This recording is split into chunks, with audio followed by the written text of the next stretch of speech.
Για να δούμε. Διαλέγω την κουρτίνα 1. Μεγ! Όλα εντάξει, το fan club αποχώρησε. Εσύ! Πόσο χαίρομαι που σε βλέπω. Μου έλειψες. Ώστε έτσι περνάνε οι ήρωες στα ρεπό τους. Εγώ δεν είμαι ήρωας. Βέβαια είσαι. Όλοι στην Ελλάδα θεωρούν ότι είσαι ό,τι καλύτερο μετά το σουβλάκι με πίτα. Το ξέρω, είναι τρελό, αλλά όπου και να πάω τρέχουν πίσω μου. Νομίζω ότι είναι καιρός εξεδώσεις. Λες η τεντά σου να τα παίξει αν κάνεις κοπάνο το απόγευμα. Δεν ξέρω. Ο Φιλ μου έχει κλείσει όλη την ημέρα ραντεβού. Ο Φιλ και ο Φιλ. Έλα μαζί μου, βγαίνουμε από το παράθυρο, πάρε μαζί σου τα βαράκια, σηκώνει στο πίσω τοίχο και φύγαμε.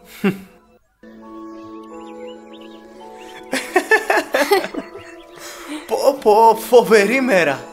Πρώτα εκείνο το εστιατόριο στη θάλασσα και ύστερα εκείνο το έργο με τον Ιδίποδα. Λέω κι εγώ ότι έχω προβλήματα. Μη χαζεύεις, στο ψητό μπες. Δεν το ήξερα ότι οι κοπάνες έχουν τόση πλάκα. Ναι, ούτε κι εγώ. Σε ευχαριστώ, Μεγ. Μη με ευχαριστείς ακόμα. Οπ, πρόσεχε. Αδύναμη, αστράγαλη. Ίσως θα έπρεπε να καθίσεις λίγο.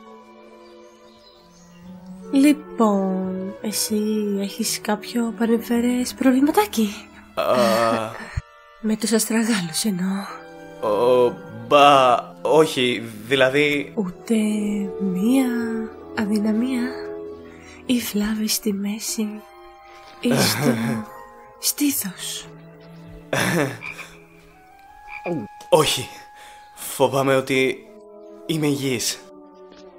Εκκινητής είσαι τέλειος. Ευχαριστώ.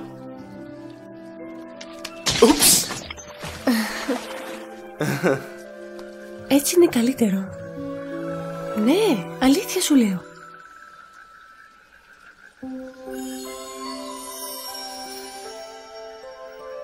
Να σου πω, όταν ήμουν μικρός, θυμάμαι, έκανα τα πάντα για να μοιάζω με τους κανονικούς ανθρώπους. Ήθελες να είσαι ανέντιμος? Δεν είναι κι όλοι έτσι. Κι όμως είναι. Εσύ δεν είσαι έτσι. Και που ξέρεις πως είμαι? Το μόνο που ξέρω είναι ότι είσαι το πιο απίθανο άτομο με τους πιο αδύναμους αστραγάλους.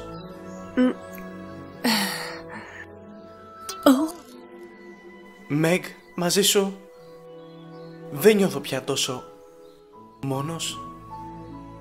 Ίσως καλύτερα να είσαι μόνος. Τι εννοείς? Κανείς δεν σε πληγώνει. Μεγ, εγώ ποτέ, μα ποτέ δεν θα το έκανα.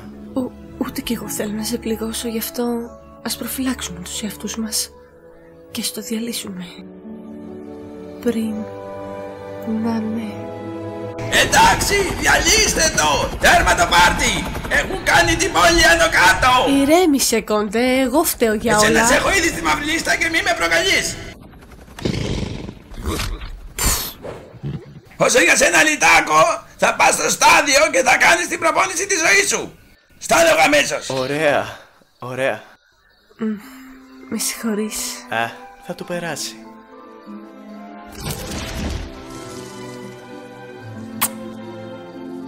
Κουνήσου!